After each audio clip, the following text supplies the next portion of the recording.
E aí, pronto para entender direito sobre controle difuso de constitucionalidade? Então vamos lá. A ideia que eu tenho a respeito do ensino do controle de constitucionalidade, ela é um pouco diferente da maneira de se ensinar essa matéria por parte de muitas pessoas. Normalmente, o direito é ensinado no Brasil, primeiro a teoria e depois a prática. E muitas vezes, apenas a teoria e nenhuma prática.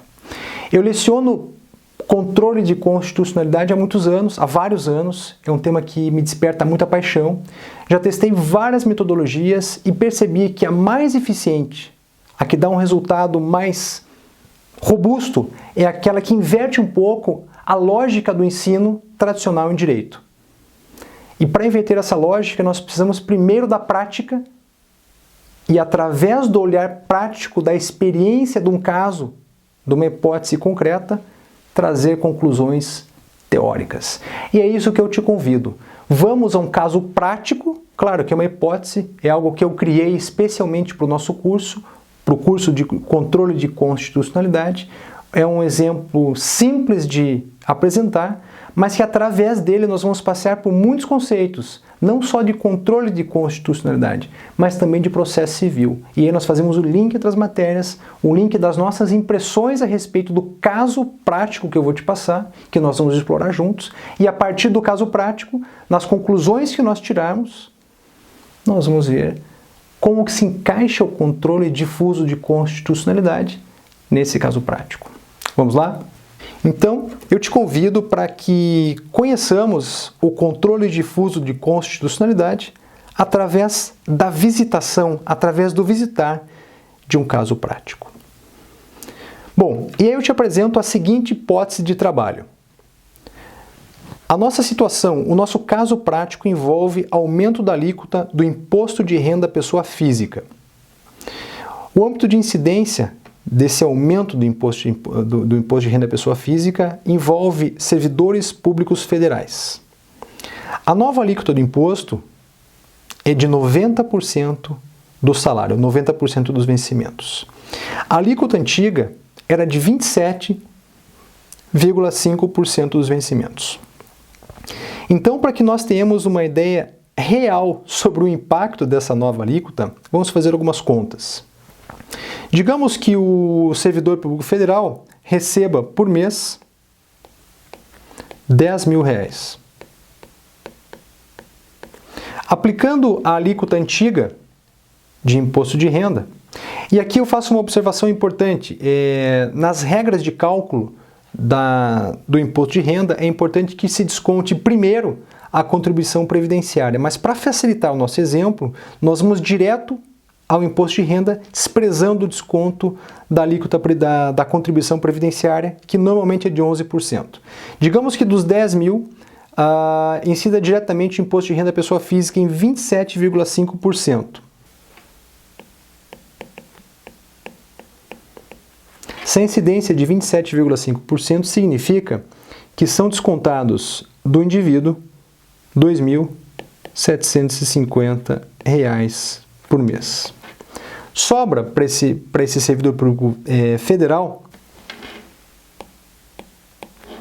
R$ 7.250. Acontece que se a alíquota for de 90%, dos mesmos R$ 10.000, aplicados 90% de alíquota do imposto de renda novo, ele vai pagar R$ 9.000 por mês, sobrando para ele R$ 1.000. Então, aqui está o problema do servidor público federal com base nessa nossa hipótese de trabalho. O servidor que pagava R$ 2.750 de imposto passa a pagar R$ 9.000, sobrando para ele apenas R$ 100, ao passo que na alíquota antiga sobravam R$ 7.250. Aspectos importantes. A base legal dessa nossa hipótese é a Lei 1000/2017. Essa lei foi publicada em 31 de julho de 2017, entrou em vigor no mesmo dia em que publicada, ou seja, no dia 31 de julho de 2017, e a maneira que se paga esse imposto é mensal através da fonte pagadora. E, evidentemente, os recolhimentos efetuados foram até agora. Aspectos importantes. O aumento da alíquota está previsto no artigo 1º da Lei 1000 de 2017. O parâmetro constitucional é o artigo 150, inciso 4 da Constituição. E o artigo 150, inciso 4 da Constituição, ele é um dispositivo típico de ser estudado na disciplina de Direito Tributário e é um dispositivo que proíbe tanto a União Federal quanto os estados, o Distrito Federal e os municípios de algumas práticas tributárias que a Constituição veda, vedadas pela Constituição. E uma dessas práticas tributárias é a utilização do tributo com efeito confiscatório. Em termos literais, o que diz o artigo 150, inciso 4? É vedado à União, aos estados, ao Distrito Federal e aos municípios, dois pontos, esse é o caput. E aí vem o inciso 4, utilizar tributo com efeito de confisco. Por isso que eu trago nessa nossa hipótese de trabalho uma alíquota de 90%. Se eu tivesse trazido 30% ou 28%, nós teríamos alguma dúvida. Algumas pessoas considerariam confiscatória, outras não. Mas então eu trouxe 90% porque nós não temos dúvida que 90% do que a pessoa recebe de salário mensal é uma prática confiscatória. Então nós estamos diante de uma nítida inconstitucionalidade. Usando uma linguagem típica do vídeo sobre sistema jurídico, nós poderíamos dizer o seguinte: o artigo 1º da Lei 1000/2017, que traz esse aumento de alíquota de 27,5% para 90%, esse artigo 1º não tem fundamento de validade na Constituição Federal. E por não ter fundamento de validade na Constituição Federal, ele é inconstitucional. Além desse parâmetro constitucional do artigo 154, evidentemente, a resposta eu acabei de te dar, nós estamos, de fato, tratando de confisco. Aspectos técnicos. Quem pode discutir o aumento da alíquota? O que deve acompanhar a petição inicial?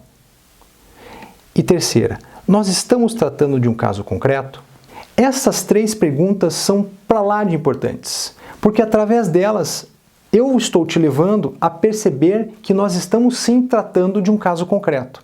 E agora vamos dar um nome a um servidor. Aliás, antes de dar o nome, vamos responder a primeira pergunta. Quem é que pode discutir a alíquota? Qualquer pessoa? Evidentemente que não. Só pode discutir a alíquota, a nova alíquota prevista na Lei 1000/2017, uma pessoa que seja servidora pública federal. Afinal de contas, o âmbito de aplicação dessa lei, da nossa hipótese, envolve apenas servidores públicos federais. Evidentemente que servidores aposentados também podem, afinal de contas, na nossa hipótese, o imposto de renda envolveria os aposentados e também pensionistas de servidores. Nesses casos, são grupos de pessoas com perfeita legitimidade para discutir a alíquota. E aqui que nós fazemos um link com o processo civil. É aqui, em outras palavras, que nós estamos tratando do chamado interesse de agir. Só pode discutir a alíquota no judiciário quem tem interesse de agir. Aquele binômio, necessidade e utilidade do provimento jurisdicional. Só tem interesse de agir quem é servidor público da ativa, servidor público já aposentado ou pensionista de servidor público da órbita federal. O que deve acompanhar a petição inicial? Essa é a segunda pergunta. Eu te faço essa pergunta para levar você a refletir basicamente sobre prática, cotidiano, caso concreto, atendimento em escritório. O que tem que acompanhar inicial? Procuração, cópia de comprovantes de pagamento do servidor público federal para comprovar que ele paga o imposto de 90%, ou seja, que ele tem interesse de agir por ter um problema a resolver na justiça. Além disso, o comprovante de pagamento também mostra que essa pessoa é servidora pública federal. Tudo isso para levar facilmente a uma resposta da terceira pergunta. Nós estamos tratando de um caso concreto? Claro que sim. Afinal de contas, nós estamos trabalhando com prova e nós estamos trabalhando com interesse de agir. Sempre que você estiver preocupado ou preocupada com prova e interesse de agir, você estará diante de um caso concreto.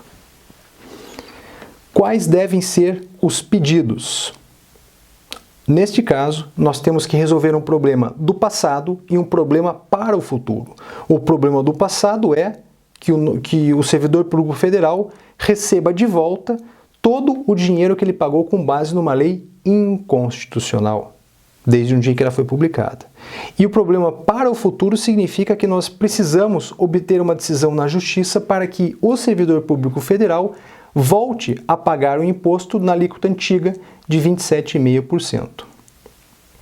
Sobre os pedidos, então, eu te pergunto, cabe ação ordinária? E a segunda pergunta, cabe mandado de segurança? Os dois procedimentos são cabíveis, sempre lembrando que a ação ordinária envolve a possibilidade de condenação.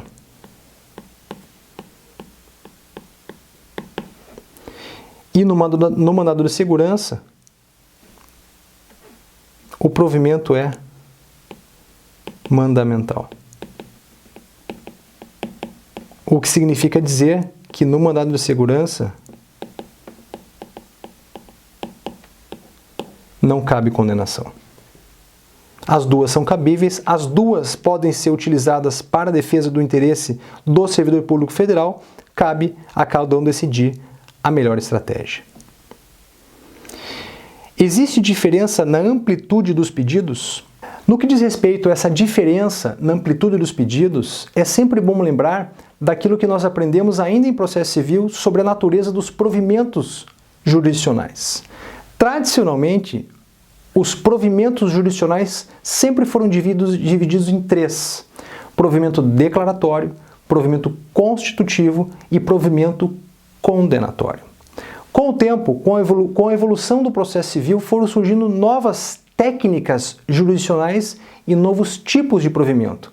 Além desses três, surgiram, por exemplo, os provimentos mandamentais, executivos e também inibitórios. Por que interessa essa pergunta que eu acabo de te fazer? Se existe diferença entre usar a ação ordinária e o mandado de segurança nesse caso, eu digo que sim.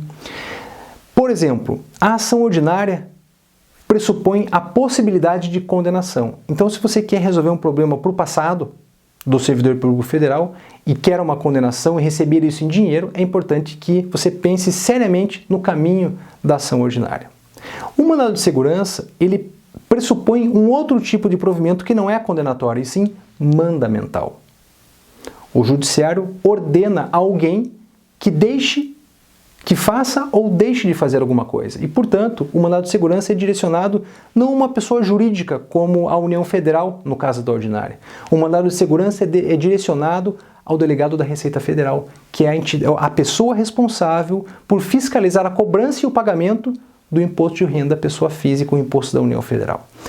Nesse caso, existe sim diferença e é importante que você reflita seriamente sobre qual das duas demandas movimentar. Cada uma tem sua característica, ela merece um estudo à parte, tanto a ordinária quanto o mandado de segurança, mas existe sim diferença na amplitude e na maneira como se faz o pedido nas duas. Vou te mostrar. Sobre os pedidos, na ação ordinária cabe condenação, como dito agora há pouco, e no mandado de segurança não cabe condenação. Uma possível pretensão: restituição do que foi pago e retorno da alíquota anterior. Evidentemente que para isso, para que nós atinjamos esses dois objetivos, nós precisaremos obter a declaração de inconstitucionalidade da Lei 1000/2017. Essa declaração é um mero incidente no processo, porque não é e não deveria ser mesmo o objetivo principal do servidor público federal. O objetivo principal desse indivíduo é a restituição do que foi pago e o retorno da alíquota anterior. Para que esses dois objetivos sejam atingidos, é importante e essencial que se declare esse incidente de inconstitucionalidade dentro do processo, no caso concreto. Mandado de segurança ou ação ordinária? Vejamos. A sentença, se for na ação ordinária, é feita desta forma.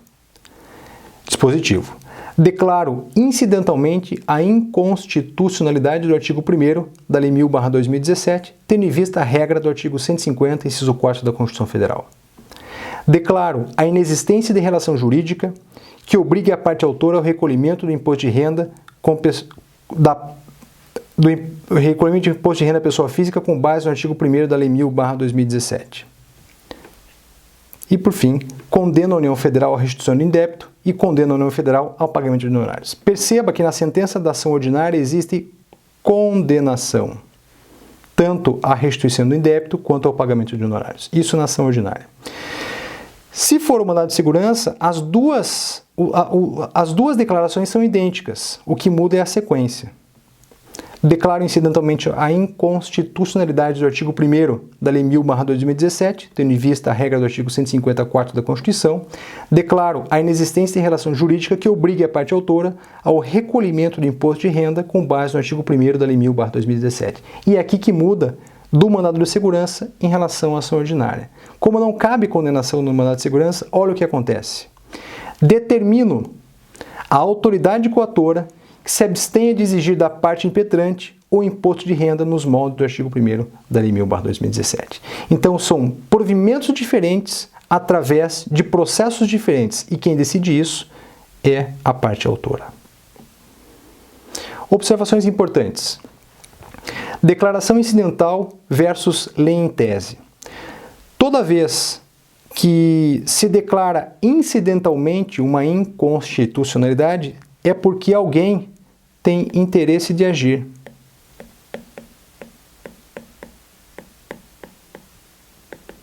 E só tem interesse de agir quem tem um problema, uma pretensão resistida. E toda vez que isso acontece, não é possível falar-se em lei em tese. Não há discussão de lei em tese quando se fala em declaração incidental no processo, porque o objetivo, basicamente, o interesse de agir da pessoa nunca é a declaração da inconstitucionalidade em tese, mas sim um incidente a ser resolvido no processo para que outros objetivos sejam atingidos. No caso do servidor federal, da nossa hipótese de trabalho, ele quer a devolução do que foi pago com base na lei inconstitucional e quer o retorno da alíquota anterior de 27,5%. Evidentemente, como nós estamos tratando de caso concreto,